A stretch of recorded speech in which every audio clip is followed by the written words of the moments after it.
Hey, welcome back to Happy Little Node Trees. Today we're going to just talk and noodle quickly and briefly about color balance and how do you master that to quickly, easily, and vibrantly adjust your shots. So jumping right in, we have our node tree set up right here.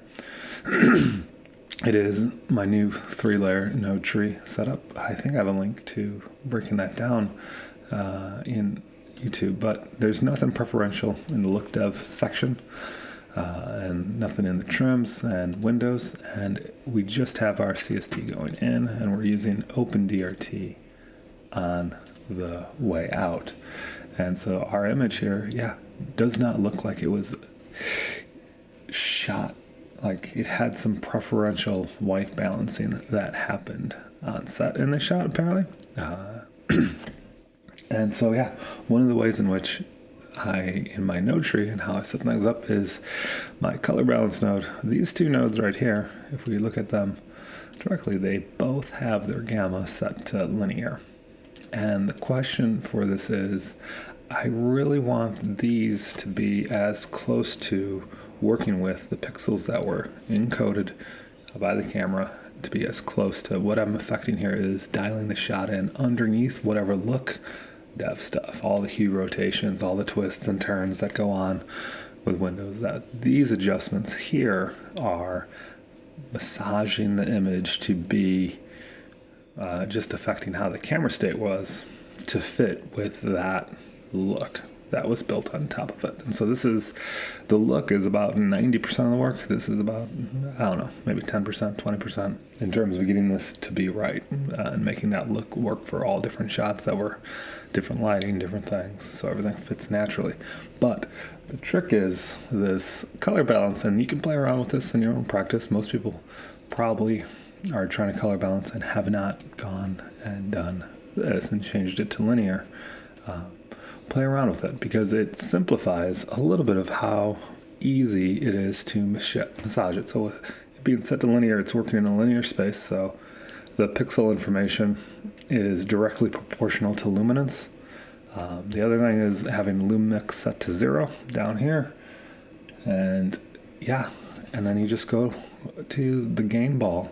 And so since we're affecting white balance, we want to affect the brightest parts of the image. We want to steer that around to being more natural, more neutral. And you can see the gain ball works at that top end of the image, and you can begin to just bring this around very easily, just watching the image to get it to where you want, kind of intuitively, quickly and easily steering this around. And we can pull it a little bit more blue highlights, and we're kind of just neutralizing out everything that was going on. And you can see on the vector scope, we're easily just steering what we had around to get to a more neutral starting point on our vector scope and our various other scopes. We're just kind of putting that where it needs to be to get it neutral. And you can see what we had to start with was very much a white point that was not white at all, and now we have restored that. But if we were to switch this back to gamma use timeline, which is the default setting, that's our image right there. It is the math in terms of how it's applying that gain adjustment is very much different. And so we can put this back to gamma linear. You can see there's our nice balanced image, mostly focused in on the top end of the image as we just steered very quickly our basic primary wheels around. We can let's just add in a layer, and I'll just give us a layer mixer, and so you can see we're back to our default. And this is not in linear, so if we were to do our primaries like that to get it back to white balance, again, you can see how quickly I'm barely touching the ball. Like, it's barely moved, and we've already moved it back. It is like riding on the edge of a cliff of how jumpy that movement is. So you can see down here on the gain wheel, the difference between this and the difference between this. Like, I had a lot more room to work. It was a lot smoother to get to a very similar spot. And you can see if we turn this off, very similar spot. There's a little bit more in the shadows like this. I'd probably have to move the gamma wheel around to get it a little bit more balanced in the midtones and get close to what I was working with there. But so much easier. Working in linear is a trick, is the way VFX artists work to move the image that they're working with to composite it in and get it to match. Everything in Fusion gets put into linear, and then that's how you match your composite together. So play around with it. If you've never dived into this little money prompt to see what all these things work, it's just adjusting the gamma curve based off of what you tell it. And working in a linear space for these early nodes is what I do. And that's the same for exposure and balance. Like, these two nodes could technically be one,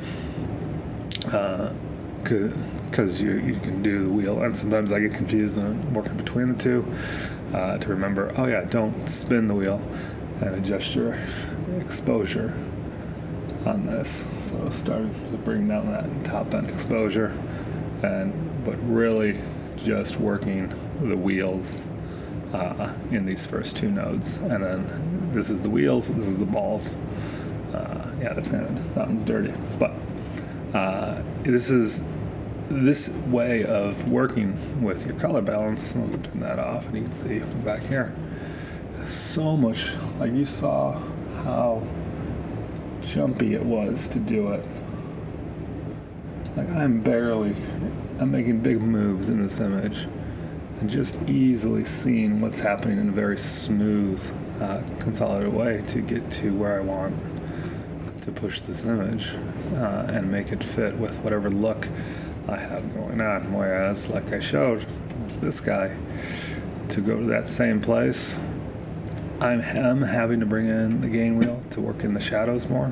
It's not as directly related between the two, and yeah, I'm barely touching it, and it's jumping all over the place.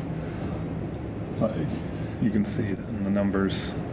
Like, it's almost still in the center.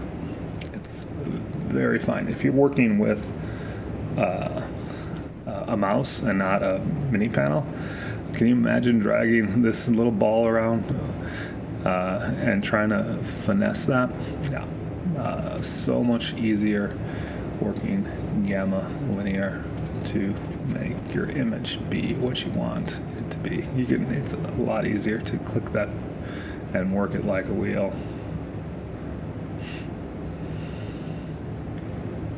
Oops, wrong node. Selected the wrong node. It's so much easier to click it and work it and steer it around and watch your reference image than it is if you're working without a panel and you're using your mouse to drag that. Like, I am terrified that I'm never going to find that spot that I'm looking for. Whereas I have so much more freedom to move things around. But anyways, this is just a quick tip on how to master working with color balance, something to try out, gamma linear. And so until next time, this has been me, Greg, your friendly local neighborhood colorist, signing off for Happy Little Node Trees. Ciao.